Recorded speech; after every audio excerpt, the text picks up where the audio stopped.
राम राम जी, राम राम, सत श्री अकाल। हमारे बीच में हमारे नेता आदरणीय चौधरी भूपेंद्र सिंह हुड्डा जी, हमारे बीच में कांग्रेस हरियाणा कांग्रेस के नवनियुक्त अध्यक्ष आदरणीय चौधरी उदयभान जी, हमारे बीच में हमारे कांग्रेस पार्टी के कार्यकारी अध्यक्ष और हमारी बहन जो लोकसभा में मेरे साथ रही, बहन श्रुति चौधरी जी, कार्यकारी अध्यक्ष। देख लिया भाई, देख लिया, 2 मिनट रुक जा, देख लिया। जोश बहुत अच्छा है, लेकिन जोश के साथ होश भी। हमारे बहुत ही आदरणीय एआईसीसी के ओबीसी डिपार्टमेंट के चेयरमैन आदरणीय कप्तान अजय सिंह यादव जी, हमारे कार्यकारी अध्यक्ष हमारे भाई जितेंद्र भारद्वाज जी, हमारे पूर्व अध्यक्ष कांग्रेस के चौधरी धर्मपाल मलिक जी, हमारे बहुत आदरणीय पूर्व स्पीकर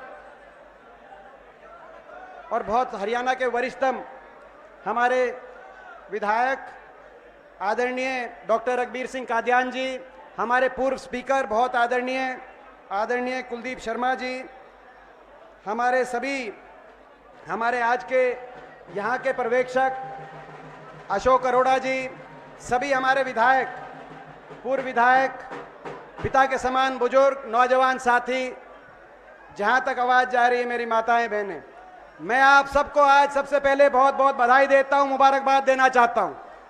आज रिकॉर्ड मई के 29 तारीख को रिकॉर्ड गर्मी में आपने एक अग्नि परीक्षा दी, चक्रव्यूह की तरह आपको घेरा गया। जब विपक्ष आपके समक्ष प्रोग्राम फतेहाबाद में रखने का फैसला हुआ, उससे अगले दिन 2 सरकारी रैली आपके, एक आपके दक्षिण में, एक आपके उत्तर में, एक बीजेपी की जेजेपी की। लेकिन जब आपने हुंकार भरी तो एक को तो कैंसिल करनी पड़ी और दोनों को एक होना पड़ा। दोनों ने मिलकर रैली करी आज ओडा में, सिरसा में। वहां के भी नजारे आ रहे हैं, प्रेस वालों पे दबाव है, सरकार बहुत इश्तिहार देती है, उनको वहां का लाइव टेलीकास्ट करना पड़ रहा है। ज्यादा पिछले 1 घंटे से मैं देख रहा था, 1 घंटे में 59 मिनट लाइव टेलीकास्ट सिरसा का दिखाया, मगर मैं आपको बधाई देता हूं जो 1 मिनट यहां का नजारा चला, सिरसा की बाजबा जज्बा की रैली साफ हो गई। पार्टी एक तरफ और जनता की रैली उन पे भारी, जनता की आवाज उन पे भारी, विपक्ष उन पे भारी। कारण है इसका कारण है क्योंकि लोगों ने तराजू पे रख के तोल के फैसला किया है। लोगों ने देख लिया 8 साल इनकी सरकार, इन्होंने हरियाणा को किस तरह से पटरी से उतारने का काम किया। इन्होंने जो हरियाणा 2014 से पहले विकास दर में, प्रति व्यक्ति आय, प्रति व्यक्ति निवेश में, कृषि उत्पादकता में, खेल खिलाड़ियों के मान सम्मान में नंबर 1 था, आज वो हरियाणा बेरोजगारी में नंबर 1 बनाने का काम इन्होंने किया। जो हरियाणा चौधरी भूपेंद्र सिंह हुड्डा जी के समय, कांग्रेस पार्टी की सरकार के समय शिक्षा का हब था, खेल का हब था, 750 खिलाड़ियों को सीधा लगाया गया था, 27 यूनिवर्सिटीज स्थापित की गई थी, जिसमें से 12 सरकारी यूनिवर्सिटियों, 1 लाख से ज्यादा भर्ती केवल शिक्षा महकमे के अंदर, जेबीटी से लेकर। और इन यूनिवर्सिटियों में जो सारी यूनिवर्सिटी बनी, चाहे लाला लाजपत राय यूनिवर्सिटी हो, चाहे चौधरी छोटूराम यूनिवर्सिटी हो, चाहे चौधरी बंसीलाल यूनिवर्सिटी हो, चौधरी रणबीर सिंह यूनिवर्सिटी हो, बाबा Saheb Bhimrao Ambedkar national law university, चाहे फरीदाबाद में हो, इनके अंदर प्रोफेसर से लेकर शिक्षकों 1 लाख से ज्यादा शिक्षा महकमे में भर्ती करी थी। शिक्षा का हब, खेल का हब। आज वो हरियाणा शिक्षा और खेल का हब नहीं, आज वो हरियाणा नशे का, चिट्टे का, शराब का हब बनता जा रहा है कि नहीं? जब मैं आपसे सवाल पूछना चाहता हूं। आज दस्तखत दे दिए जो रिकॉर्ड तोड़ बेरोजगारी हरियाणा में आई है, उस बेरोजगारी के साथ साथ अपराध में आज हरियाणा का नाम देश में आ गया है। और सबसे ज्यादा नशे का, जिस नशे से हम बचे हुए थे, एक तरफ पंजाब में एक पीढ़ी खराब हो गई नशे में, एक तरफ दिल्ली के अंदर लेकिन हरियाणा बचा हुआ था, लेकिन उस नशे ने दस्तक दे दिए। आज इस इलाके में दे दिए, हरियाणा के अंदर दे दिए। आज लोगों ने तराजू पे रख के तोल के फैसला किया। आज यही कारण है, एक हरियाणा उस समय जो किसान के हकों के फैसले में देश में सबसे आगे था। चाहे किसान के फसल के भाव की बात हो, किसान को मुआवजे की बात हो, किसान को कोऑपरेटिव के कर्ज माफी की बात हो, ब्याज माफी की बात हो, बिजली के बिलों की माफी की बात हो, आज वो हरियाणा किसान के अत्याचार में देश में सबसे ज्यादा आगे हरियाणा कुख्यात हुआ। मैं बता सकता हूं, जब किसान आंदोलन चल रहा था तो किसान आंदोलन में मैं देखता था, देश की सबसे बड़ी पंचायत में जब मैं जाता था, मैं जितना अकेलापन मैं वहां महसूस करता था, क्योंकि 15 सांसद जाते हैं हरियाणा से, 14 भाजपा के। जब वहां जाकर मैं किसान पे जो चोट पड़ रही थी, 700 लाशें इन बॉर्डर से अपने अपने गांव में हरियाणा पंजाब में लौट रही थी, किसान की कुर्बानी ली जा रही थी। जब उनकी गवाही देने में खड़ा होता था तो मैं देखता था भाजपा के सांसद जो हरियाणा से गए हैं, और भाजपा के देश के सांसद मंत्री मजाक उड़ाते थे, खिल्ली उड़ाते थे, ताने कसते थे। ऐसा अकेलापन जो मैंने महसूस किया है, मैं आपको यह भी कहना चाहता हूं, अपने बड़े बुजुर्गों से, भाइयों से, इस पूरे इलाके से आने वाले समय में आपने मन बना लिया है, तय कर लिया है, चंडीगढ़ की सरकार तो आप बदलोगे, लेकिन उसके साथ साथ जो विधायक और जो सांसद आप यहां से चुन के भेजें। आपको याद होगा हरियाणा विधानसभा में भी अविश्वास प्रस्ताव लेके आए थे हुड्डा साहब, वहां भी जो विधायक थे बोलते कुछ थे लेकिन उसके खिलाफ मतदान कर रहे थे। जो विधायक और सांसद आप चुन के भेजो, कम से कम ऐसे चुन के भेजना कि हरियाणा के गरीब पे, मजदूर पे अगर चोट पड़े तो उनकी दर्द की गवाही देने के लिए दिल्ली के अंदर और चंडीगढ़ के अंदर खड़े हो जाएं। ऐसे लोगों को आप चुन के जरूर भेजना। आज किसान अत्याचार में, बेरोजगारी में निवेश में नंबर 1 थे, बेरोजगारी में नंबर 1, किसान के हक में नंबर 1 थे, किसान अत्याचार में नंबर 1, गरीब कल्याण में हम नंबर 1 थे, गरीब की पेंशन में नंबर 1 थे। चाहे 100 गज के प्लॉट के फैसले की बात हो, SC BC के और 36 बिरादरी गरीब परिवारों के लिए, आज वो योजना भी ठप पड़ी है। हम आह्वान करते हैं, मुख्यमंत्री जी ओडा में आह्वान करते हैं, 4 लाख परिवारों को 100 गज के प्लॉट दिए गए थे, ना तो बाकी परिवारों को एक नया प्लॉट दिया गया जो वंचित रह गए थे, और जो प्लॉट दिए गए थे उन कॉलोनीज के ऊपर ना एक गली का, एक पानी के कनेक्शन का कोई काम हुआ।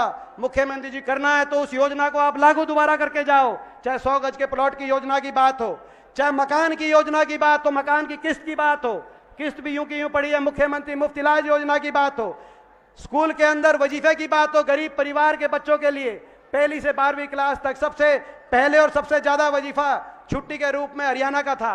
आज वो वजीफे भी बंद पड़े हैं। पेंशन सबसे ज्यादा हरियाणा की थी, बड़े बुजुर्गों की पेंशन गरीब कल्याण में। और आज भी, और आपको याद होगा, आज एक आम आदमी पार्टी की रैली हो रही है, उस समय उनकी भी सरकार थी 2012 से 14 तक दिल्ली में, लेकिन हम उस समय भी हमने छुट्टी बोल के और चुनौती दे के कहा था कि देश में सबसे ज्यादा पेंशन होगी तो हरियाणा में होगी। और आज भी वो आए हैं तो उनको चुनौती दे के बोलते हैं आगे सरकार हमारी बनेगी, आप अपनी जितनी पेंशन का इंतजाम कर लेना। जैसे पहले देश में सबसे ज्यादा पेंशन हरियाणा में रखी, जब कभी जनता की सरकार बनेगी, कांग्रेस की सरकार बनेगी, चौधरी भूपेंद्र सिंह हुड्डा जी के नेतृत्व में सबसे ज्यादा देश में पेंशन हरियाणा में करने का हम काम करेंगे। हम कहना चाहते, चाहे पेंशन की बात हो, पेंशन में देश में आगे थे, भाईचारे में देश में आगे थे। 10 साल तक आपस में भाषा, धर्म, जाति, आपस में भेदभाव नहीं, आगे बढ़े, भाईचारे में देश में नंबर 1 पे थे। आज इन्होंने भाईचारा बिगाड़ने का काम किया, लोगों ने तराजू पे रख के तोल के अपना मन बनाया। जो प्रदेश उस समय विकास दर में आगे था, आज वही प्रदेश भ्रष्टाचार में नंबर 1 देश में बन गया है। और ये जो भ्रष्टाचार में नंबर, मैं यही बात अपनी खत्म करूंगा, जो भ्रष्टाचार में नंबर 1 बन गया है, ये कोई भ्रष्टाचार में नंबर 1 सोची समझी साजिश के तहत बना है। क्योंकि ये जो सरकार बनी है किस समझौते के आधार पर बनी है मैं बताना चाहता हूं। लोग नहीं चाहते थे इस सरकार को बनाना। मैं इस इलाके के लोगों से पूछना चाहता हूं, आपने विधायक दिए, ऐसे विधायक भी दिए जो भाजपा खिलाफ दिए, लोग नहीं चाहते थे। 75 पार का नारा था कि नहीं था? 75 पार का नारा 2019 में था कि नहीं था नारा? टीवी 85 पार दिखा रहा था। एबीवी वाले खड़े हैं, एबीवी वालों मत भूलो, वोटिंग से 3 दिन पहले आपने 85 दिखा दी थी बीजेपी की, हमारी 3 दिखाई थी। आप मत भूलो, निजाम बदलेगा, निजाम बदलेगा, सरकार बदलेगी, आप मत भूलो। हम भी नहीं भूल रहे, हम भी नहीं भूले जो आपने सर्वे दिखाया था। 75 पार का नारा था, टीवी 85 पार दिखा रहा था, मगर लोगों ने उस 85 पार और 75 पार के नारे की हवा निकाली थी कि नहीं निकाली थी, मैं आपसे पूछना चाहता हूं। एक पार्टी थी जिसका नारा था जमुना पार, कहा था कि जमुना पार। लोगों ने तो बीजेपी की सरकार को कर दिया था जमुना पार, लेकिन जमुना पार से जेजेपी पार्टी, दुष्यंत चौटाला उप मुख्यमंत्री की पार्टी, जमुना पार से उनका हाथ पकड़ के लेके जमुना में डुबकी लगा के नहला धुला कर दोबारा से बीजेपी की सरकार चंडीगढ़ में बनवाने का काम किया उस पार्टी ने। इस इलाके ने भी उस पार्टी को विधायक दिए, उकलाना का दिया, टोहाना का दिया। मैं कहना चाहता हूं, लोग सरकार को बदलना चाहते हैं, इसका एक और सबूत है। सबूत यह है कि मुख्य जो सरकार होती है उसका बड़ा चेहरा उसके मंत्री होते हैं। 12 मंत्री उतरे थे मैदान में, अगर सरकार अच्छी है तो मंत्रियों को आशीर्वाद मिलता है, मंत्री जीतते हैं, लेकिन लोगों ने सब धाराशाही कर दिए। मैं पूछना चाहता हूं, नारनौल से कप्तान अभिमन्यु जी हारे थे कि नहीं हारे थे? महेंद्रगढ़ से रामविलास शर्मा जी को शिकस्त मिली, दान सिंह जी बैठे हैं यहाँ। रोहतक से मनीष ग्रोवर जी को लोगों ने हराने का काम किया, भारत भूषण बत्रा जी बैठे हैं यहाँ। इसराना से किशन पवार जी को हराने का काम किया, बलबीर वाल्मीकि जी बैठे हैं यहाँ। पूरे प्रदेश में सोनीपत से कविता जैन हारी, तो शाहबाद से किशन बेदी हारे। पूरे प्रदेश में सारे मंत्रियों को हरा दिया, बदलना चाहते थे। यहां तक कि टोहाना में जो भाजपा के प्रदेश अध्यक्ष थे सुभाष बराला जी को हराने का लोगों ने काम किया था कि नहीं किया था? मैं आपसे सवाल पूछना चाहता हूं। वो भाजपा की सरकार दोबारा बनाने के लिए नहीं किया था, सुभाष बराला जी को हराने का काम, भाजपा के प्रदेश अध्यक्ष को हराने का काम लोगों ने सरकार बदलने के लिए किया था। और बादली से उसके बाद जो उनके प्रदेश अध्यक्ष धनखड़ साहब जीते, बादली से 20,000 वोटों से हराकर यहां पे कुलदीप वत्स जी बैठे हैं, इनको जिताने का काम इस सरकार को बदलने के लिए किया था। लेकिन टीवी में खबर आई, जिस दिन गिनती हुई आपने देखा कि काम हो सकता है बन जाए, सरकार भाजपा की जमुना पार भगा दी हमने। लेकिन टीवी में खबर आई कि चल दिए जेजेपी के मालिक, चल दिए दुष्यंत चौटाला, अमित शाह जी के घर पे चल दिए। आई थी कि नहीं आई थी खबर? मैं पूछना चाहता हूं। और वापस आए, बाहर निकले तो कहा समझौता हो गया, समझौता हो गया, 5,000 बुढ़ापा पेंशन पे समझौता हो गया। मैं पूछना चाहता हूं आपसे, 5,000 बुढ़ापा पेंशन आपको मिल रही है कि नहीं मिल रही? मैं आपसे पूछना चाहता हूं, कितनी मिल रही है? कितनी मिल रही है? 2,500। 2,500 वो भी काटने लग रहे हैं। उसी समय जब ये आया उनका प्रेस कॉन्फ्रेंस की 5,000 बुढ़ापा पेंशन पे समझौता हो गया, हुड्डा साहब ने प्रेस कॉन्फ्रेंस करी कि कांग्रेस के घोषणा पत्र में पहली घोषणा है, हम 1 नवंबर 2019 यानी कि 3 साल पहले हम 5,000 बुढ़ापा पेंशन करेंगे, और जैसे कि पहले करके दिखाया है 5 साल में उसको दुगनी करने का काम करेंगे। लेकिन उनने कहा कि नहीं, कांग्रेस पार्टी के हाथ से नहीं, सोनिया जी के हाथ से नहीं, हुड्डा साहब के हाथ से 5,000 नहीं दिलवाएंगे, हम तो खट्टर साहब के बीजेपी के राज में दिलवाएंगे। 5,000 पेंशन नहीं, 5,000 पेंशन का समझौता भी नहीं। समझौता मेरे काका, मेरे ताऊ, मेरे बड़े बुजुर्गों, मेरे नौजवान साथियों, समझौता 5,000 की पेंशन का नहीं था, हरियाणा को लूटने की छूट का समझौता था, हरियाणा में भ्रष्टाचार का लाइसेंस का समझौता था, महकमे आपस में बांटने का समझौता था। कौन कौन सा महकमा बांटेगा? शराब के महकमे में कौन लूटेगा? माइनिंग के महकमे में कौन लूटेगा? रजिस्ट्री के, तहसील के महकमे में कौन लूटेगा? बाकी ज्यादा लंबी लिस्ट तो मैं क्या बताऊं, दादा गौतम बता देंगे। सारी लिस्ट ले रहे हैं, कौन कितना जीम रहा है, कौन कितना जीम रहा है, कौन कितना जीम रहा है, कौन कितनी डकार रहा है, वो बता देंगे। और रही कहीं कसर कुछ रह गई तो रोहतक के हमारे सांसद अरविंद शर्मा बता देंगे, रही कहीं कसर रह गई, कैसे हरियाणा को लूटा जा रहा है, कैसे हरियाणा में भ्रष्टाचार किया जा रहा है। मैं कहना चाहता हूं, लूटने में लगे हैं। डबवाली से हिसार तक किसी गांव में चले जाओ, बता देंगे किसकी प्रॉपर्टी कहां बन रही है। मैं एक एक का नाम मंच के माध्यम से नहीं लेना चाहता, मगर इसमें कौन पिस रहा है? हरियाणा का नौजवान जिसका भविष्य आज अंधकार में है। तो मैं आप सबसे आखिर में अपनी बात पूरी करते हुए समाप्त करते हुए पूछना चाहता हूं, हरियाणा के अंदर ऐसी सरकार जिसने भट्टा बिठा दिया 8 साल की अपनी सरकार में, इस सरकार को चाहते हो या इस सरकार को बदलना चाहते हो?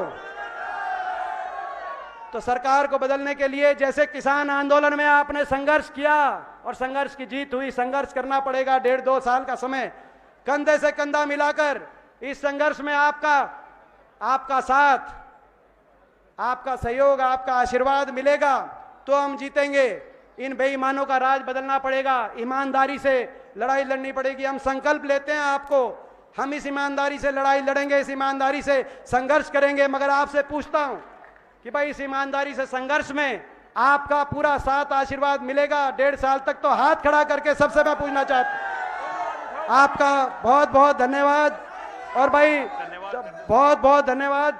मैं एक जगह गया था, मैं उलाना देना चाहता हूं आखिर में, बहुत बड़ा उलाना मैं उलाना देना चाहता हूं। मैं जितने हमारे संचालक हैं उनको थोड़ा सा दे दूं क्या उलाना?